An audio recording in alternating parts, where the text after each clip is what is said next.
Y'all, this is absolutely delicious.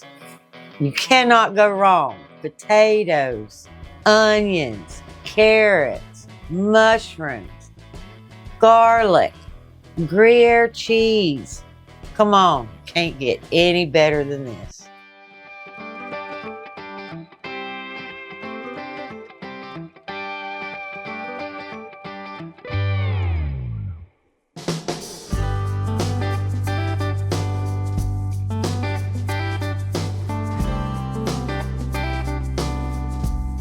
All that combined with chicken, and you have the perfect chicken casserole.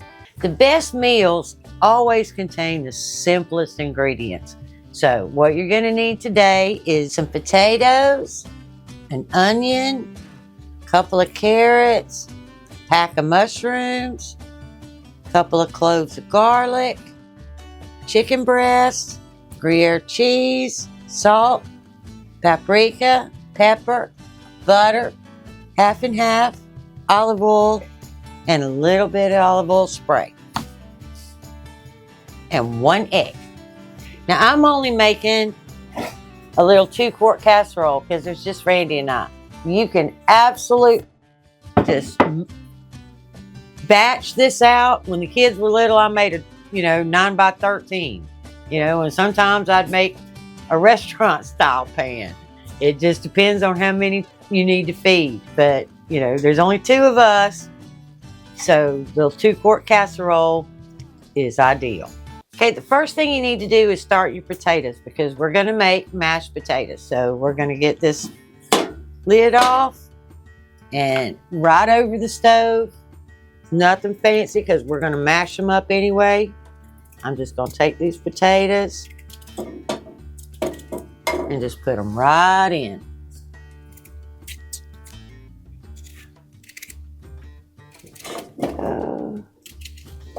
Maybe Randy will speed that up for you so you don't have to watch me cut all these potatoes. It's really not that many.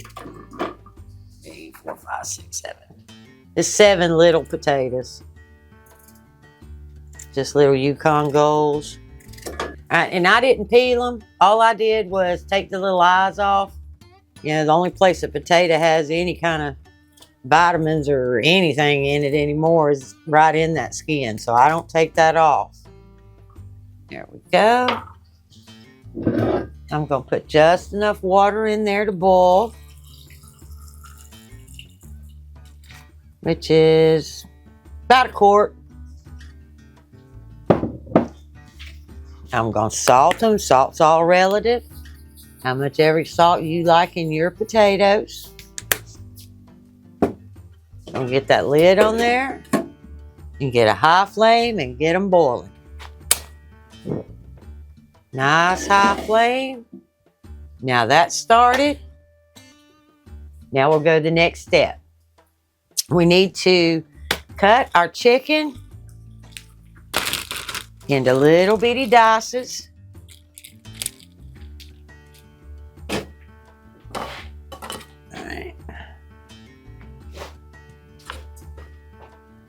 All right, I'm actually going to go ahead and cut that down the center because it's one of them giant chicken breasts. And now I'm going to cut it in small slices. Small dices, not slices. Dices.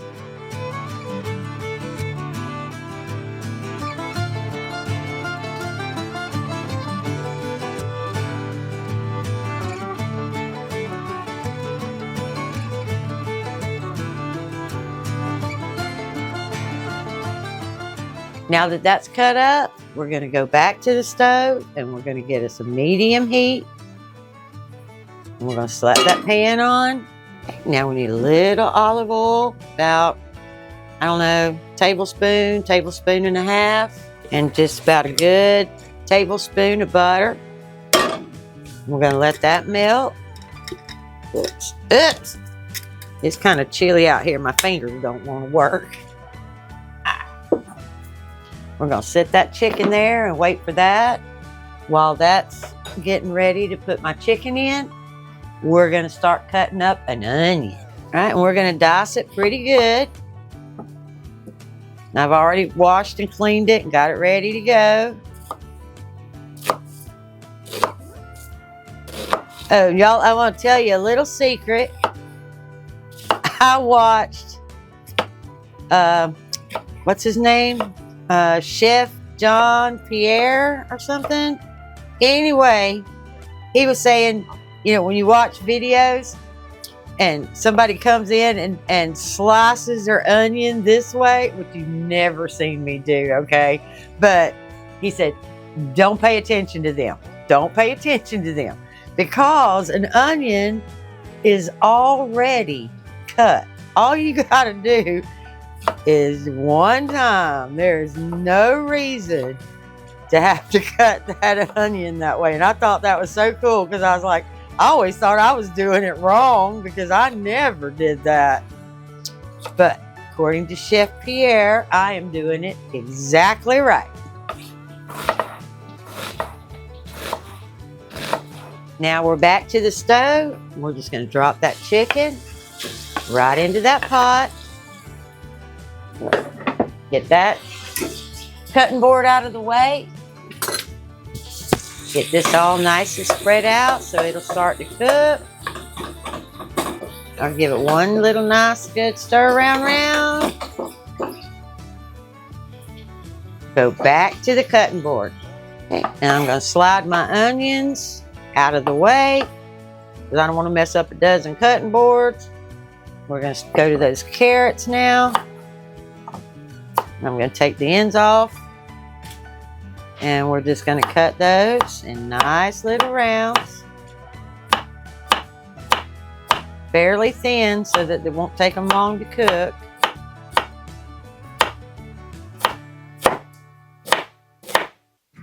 On to the next one. Get those mushrooms cut.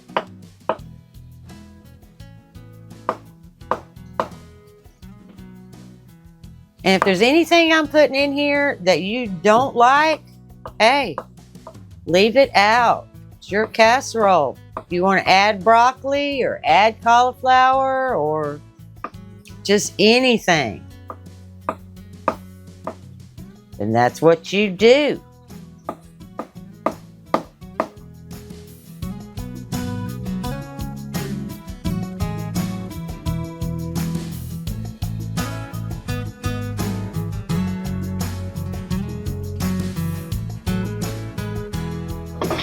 Now we're going to give those a good stir because they're starting to brown on one side. And now that they are browning on one side, we're going to go ahead and add those onions. Okay, now we're going to add our onions and our carrots,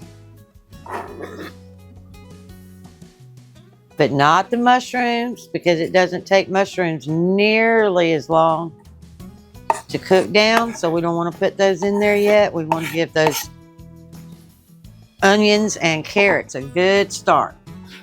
I'm going to give that a good mix. Now we're going to add some salt, some pepper, and some paprika.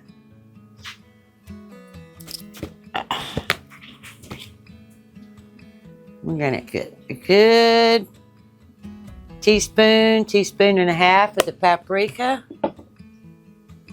Salt to taste.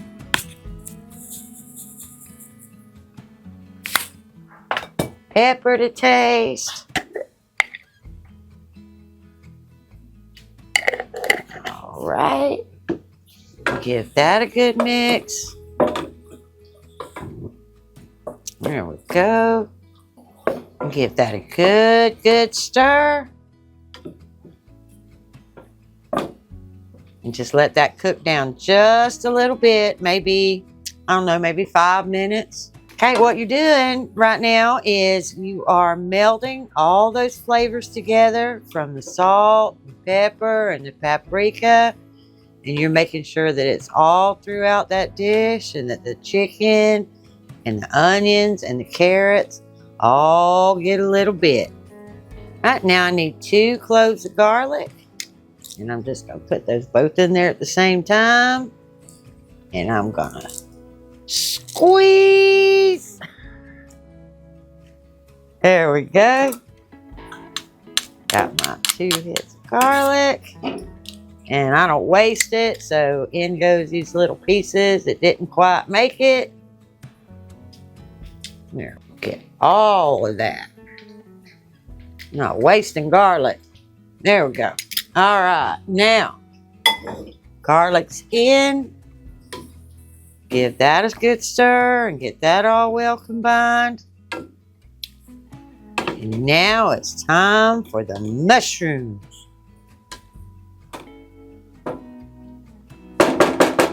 In go the mushrooms. And some on the floor. Life happens. All right.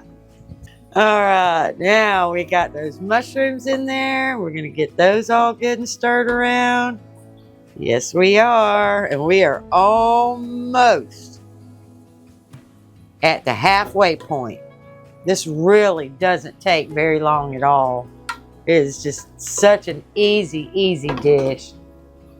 All right, right now, all I'm looking for is everything to get soft. I want my carrots soft, my mushrooms soft, the onion soft, and the chicken done. Basically, the chicken done. Then we're gonna go over and those potatoes should be ready by now. We're gonna get the potato layer ready. All right, we're gonna test these potatoes now. Oh yeah, nice and soft. We're gonna drain them and be right back. Ha, nice and drained. Thank you, Randy. All right, now we're gonna take and put some butter in there. Not a lot. You'll see why, because it's gonna be really super duper duper creamy. So all I need is enough butter to make these potatoes nice and creamy. And then we're just gonna mash them. That's all we're gonna do. Get them nice and mashed, creamy. And these potatoes are the Yukon Gold ones. You know how soft those are. They're just so good for casseroles like this. All right, okay, that looks really, really good to me. There we go, bang, bang, bang, bang, bang. All right, my potatoes are done. My veggie concoction is 90%. Now we're gonna add that half and half and let that sit for a minute and let that half and half come up. And yeah, y'all. And if y'all could smell this, oh, yes, so good. All right, let's get I'm gonna eyeball it, but we're gonna call it a cup. I think that's all I'll need is about a cup of the half and half. Yep, absolutely perfect. 1 cup. Give that a good stir and let that start to heat up. While that's heating up, we're gonna grate us some Gruyere cheese. Grate that cheese on not the big side, but the next to the big side, if that makes sense. Oops.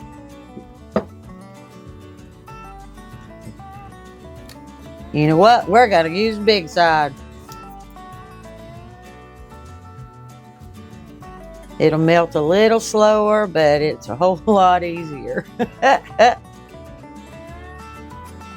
I'm all about easy.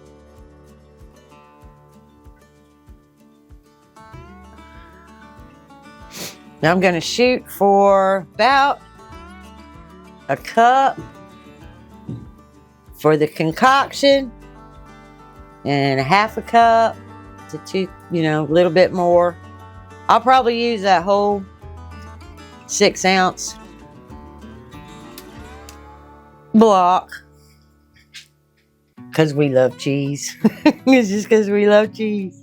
Now I'm going to drop that 1 cup of Gruyere cheese in there.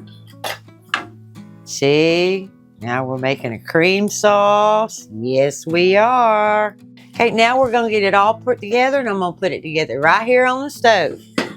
I'm going to put this spray right down in my casserole dish. Okay, and now we're going to put these potatoes down in the bottom of this casserole dish. Alrighty. Okay, and we're going to mash it down nice and level. All right, just like that. Now I'm going to take my mixture that I've just about let stick. We're good. All right, and we're going to pour that on top of our potatoes.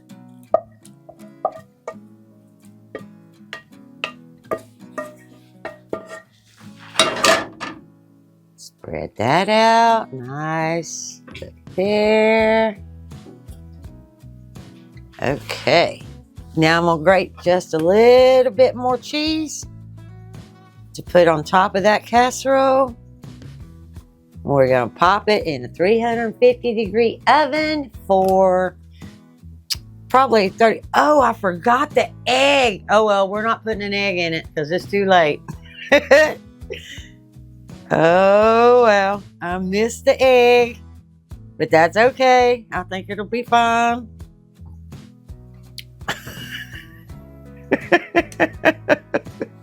Life happens, y'all. That egg's sitting right there. Oh, well.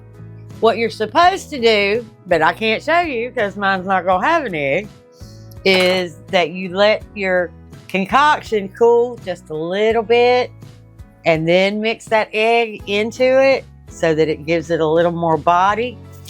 But that's all it does. I mean, it's just for body. So I left it out. Mine will be a little runny, but hey, it's going to taste just as good. All right, let's get that cheese on there. Y'all can tell I'm a really, really good chef, y'all. Oh my goodness. There we go.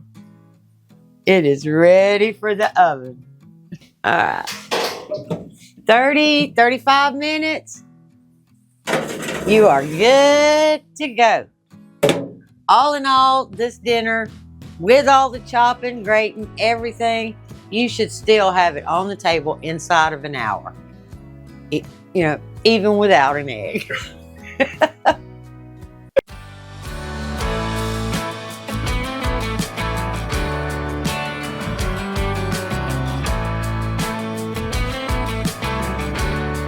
All right, Randy, it's taste test time. Come on. Taste test time. Taste time. I'm excited to see what this casserole tastes like with no egg in it. Yeah, because I forgot the egg, that's for sure. I don't think it changes the flavor at all. No, but it looks really, really good. Oh, so hearty, so filling, warm, because it's cold. Most definitely. Yep. No, it's really good, Tammy. I probably want to put me some more cheese on there. Yeah, he might want a little more cheese. I did have a little left, or some Parmesan. Parmesan would probably be good too. That's really good. All right. All right. You guys have a good one. I'm going to go eat. Like, subscribe, and share. Leave a comment. See you next time. Bye.